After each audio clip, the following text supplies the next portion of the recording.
Baik, 100,1 BGM Radio kembali jumpa bersama Yolet kembali di sini dalam Mutiara Kolbu, tambah ilmu, tambah iman, tambah amal. Acara ini dipersembahkan oleh LPPL Radio Bersatu Kita Maju, Diskominfo Oku Timur bekerja sama dengan Kantor Kementerian Agama Kabupaten Oku Timur, dan tentunya acara ini juga didukung oleh Badan Amil Zakat Nasional Kabupaten Oku Timur.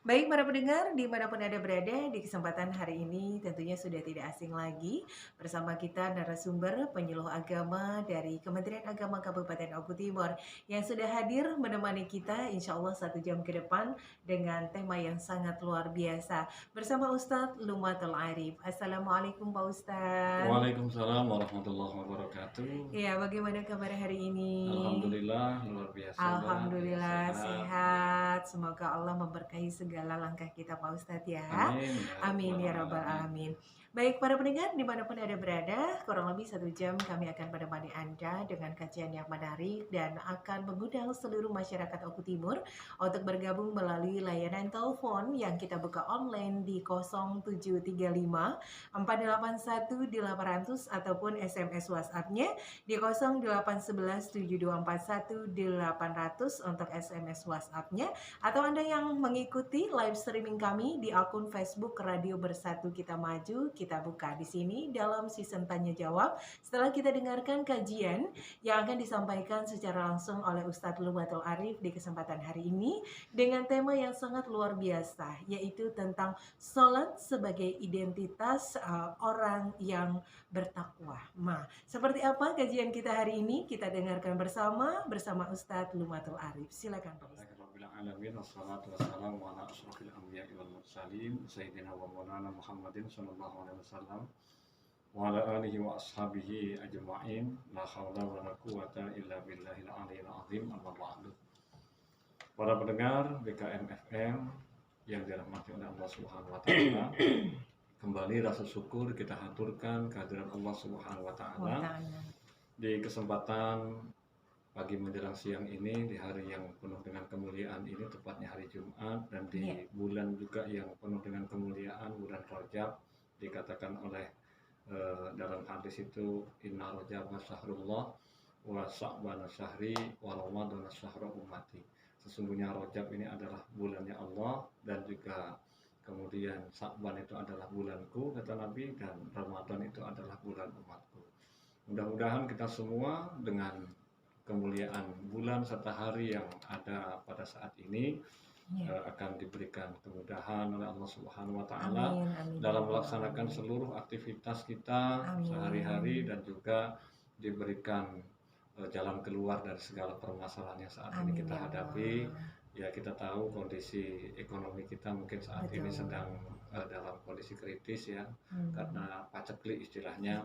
Para petani juga belum panen, kemudian otomatis para pedagang juga sepi kan, seperti itu karena imbas paceklik itu sendiri. Mudah-mudahan ini juga tidak menyurutkan semangat kita untuk terus berikhtiar, artinya terus berusaha untuk mencari rahmat dan juga rizki dari Allah Subhanahu wa taala dengan cara yang baik. Amin Allahumma amin. Amin ya rabbal alamin. Salawat teriring salam semoga tetap terlimpah kepada junjungan kita Nabi besar Muhammad sallallahu alaihi wasallam, yang senantiasa kita harapkan syafaatnya kelak di hari kiamat. Dan juga di bulan ini adalah satu bulan yang memiliki momen tersendiri bagi umat Islam, di mana di bulan Rajab ini seperti yang kita ketahui dan selalu kita peringati setiap tahun, ada momen namanya Isra dan Mi'raj.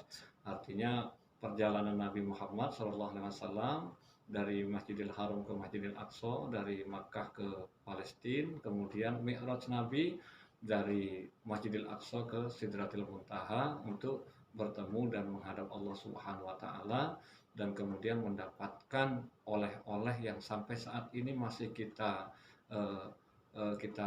laksanakan, yaitu berupa kewajiban sholat 5 waktu sehari semalam.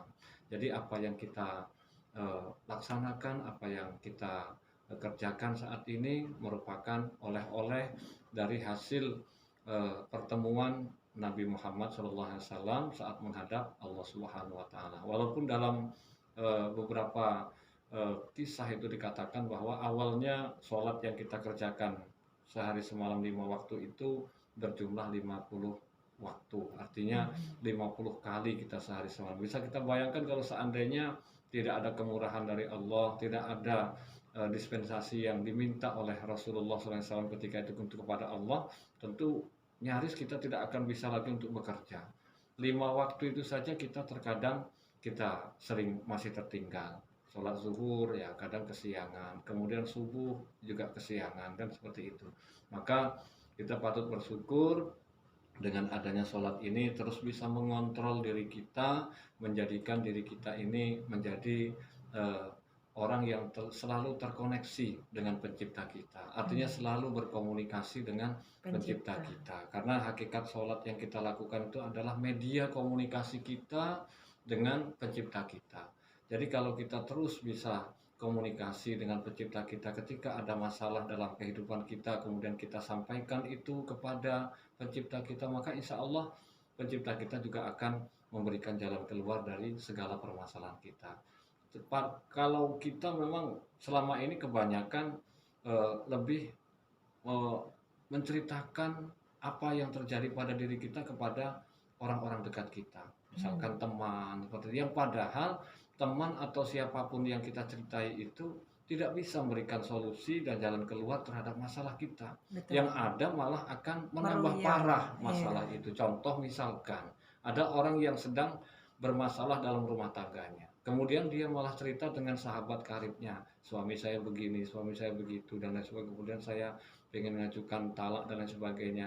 Akhirnya sang kawan tadi bukannya karena minimnya pengetahuan dia dan mungkin hanya sepihak dia mendengar itu semua, maka akhirnya dia malah mendorong dan akhirnya terjadilah perpisahan antara dua suami istri ini. Ini adalah satu contoh yang sering dan kerap terjadi. Jadi kemudian apa? Ternyata apa yang diambil itu saran dari temannya itu tidak sesuai dengan apa yang diharapkan. Dia malah hancurlah, malah berantakanlah dan lain sebagainya. Maka jalan terbaik atau siapa yang terbaik yang kita adui ketika ada masalah itu hanyalah Allah Subhanahu wa taala yang tahu betul dengan kondisi kita.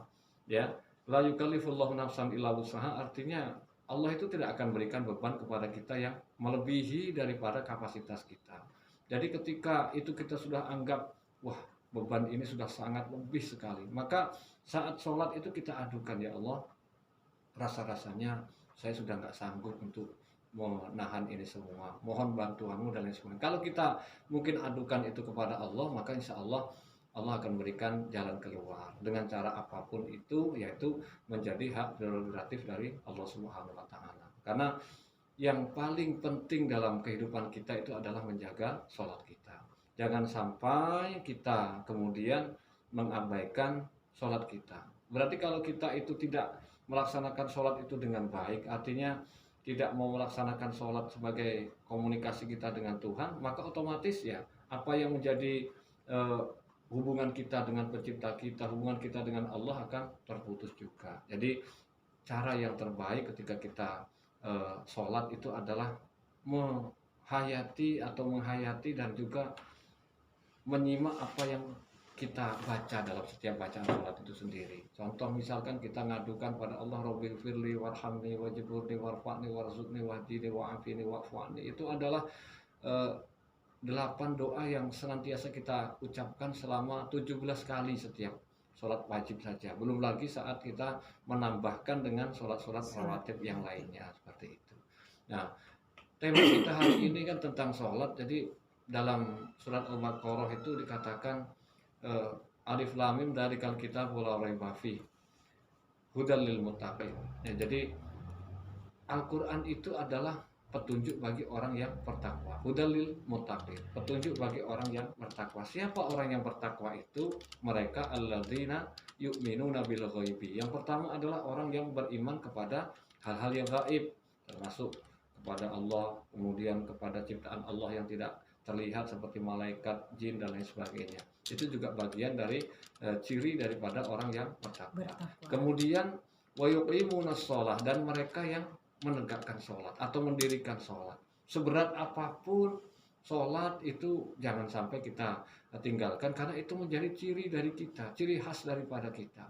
Kita bisa bayangkan kalau seandainya kita itu meninggalkan sholat kita, sementara kita butuh dengan zat yang menciptakan kita. Betapa kita malunya saat nanti kita bertemu dengan Allah Subhanahu wa taala. Jadi mari kita jaga sholat kita, kemudian kita senantiasa berkomunikasi itu dengan baik dengan Allah. Ketika ada masalah kita sampaikan, yang saat ini mungkin agak sedikit eh, jadi beban dalam hidup kita, itu kita sampaikan dengan Allah Subhanahu wa taala dalam setiap sholat kita.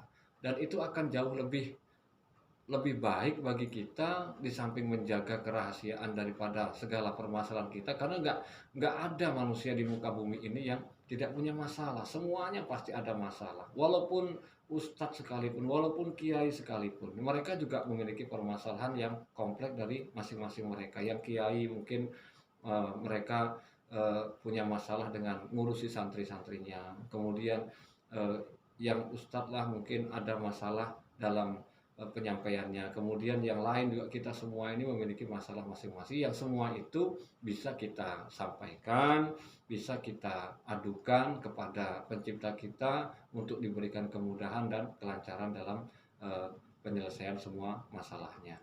Para pendengar dirahmati oleh Allah Subhanahu wa taala, selanjutnya ciri dari orang yang bertakwa itu adalah walladzina yunfikuna fi sabilillah. Artinya orang yang walladzina yunfikuna amwalahum. Kemudian orang yang menginfakkan sebagian hartanya di jalan Allah. Artinya kita sebagai identitas dari orang yang bertakwa itu, selain kita menjaga sholat kita sebagai identitas daripada kita sebagai orang yang bertakwa, kita juga tidak segan untuk memberikan harta kita, ya, walaupun itu dengan jumlah yang tidak seberapa, kemudian untuk disalurkan kepada orang-orang yang membutuhkan. Seperti yang saat ini dikelola oleh Badan Amil Zakat Nasional, tujuannya adalah untuk kemaslahatan kita bersama. Jadi ketika Allah menganugerahkan rezeki berapapun itu, ya sedikit dari rezeki itu kita salurkan untuk mereka yang membutuhkan, para fukara, para masakin, kemudian juga para orang-orang yang lemah dari segi fisik dan juga ekonomi, kemudian orang-orang anak-anak yatim dan lain sebagainya. Karena apa? Dari harta yang kita miliki eh, ada bagian untuk mereka. Ya, jangan sampai itu kemudian seolah-olah kita anggap harta kita itu hasil dari payah kita. Ya, jadi kemudian tidak ada campur tangan Tuhan sama sekali di situ, jangan sampai. Artinya tetap kita prioritaskan ketika kita mendapatkan uang, ya berapapun itu jumlahnya, kita sisihkan sedikit untuk orang-orang yang membutuhkan. Jadi dengan jalan demikian, maka identitas kita sebagai orang yang bertakwa itu akan secara langsung diakui oleh Allah dan juga diakui oleh orang lain. Karena apa? Orang lain akan melihat kita, oh begitu ya sebenarnya orang Islam, ya orang yang beriman itu seperti itu. Artinya sholatnya dia iya, kemudian sedekahnya juga iya, zakatnya juga iya. Karena nilai 2,5% dari harta kita itu sebenarnya tidak seberapa kalau kita pikirkan secara detail, ya. 2,5% dari penghasilan kita itu tidak seberapa. Misalkan 1 juta, ya 25.000 kan nggak seberapa sebenarnya. Kalau memang kita bisa continue untuk memberikan itu kepada orang-orang yang ada di sekeliling kita. Dan yang terbaik memang kita melalui lembaga resmi, dalam hal ini seperti Basnas dan lain sebagainya. Karena pengelolaan di Basnas itu juga sudah sangat transparan sekali dan juga sudah sangat luar biasa. Kita pun, mereka juga akan bisa jemput bola. Kalau misalkan mereka atau susah untuk kita mau datang ke sana, bisa melalui rekening mereka, kemudian atau bisa melalui cara yang lain dan lain sebagainya. Yang tujuannya itu adalah untuk membersihkan harta yang dianugerahkan Allah Subhanahu wa taala kepada kita semua. Insya Allah dengan jalan demikian kita laksanakan sholat kita dengan baik, karena ini adalah peninggalan Rasulullah yang merupakan media kita untuk berkomunikasi dengan Allah Subhanahu wa taala. Jangan sampai kita malah percaya dengan manusia dan kita mengabaikan kita memiliki Tuhan, ya. Jadi seperti itu, karena kebanyakan kita seperti itu. Itu saja mungkin sebagai pembuka di kesempatan siang hari ini. Mudah-mudahan bermanfaat untuk kita semua. Amin. Baiklah, terima kasih seluruh sahabat Yola yang sudah mengikuti vlog hari ini. Semoga bermanfaat dan bisa menambah ilmu pengetahuan ya. Sampai jumpa lagi. Wassalamualaikum warahmatullahi wabarakatuh.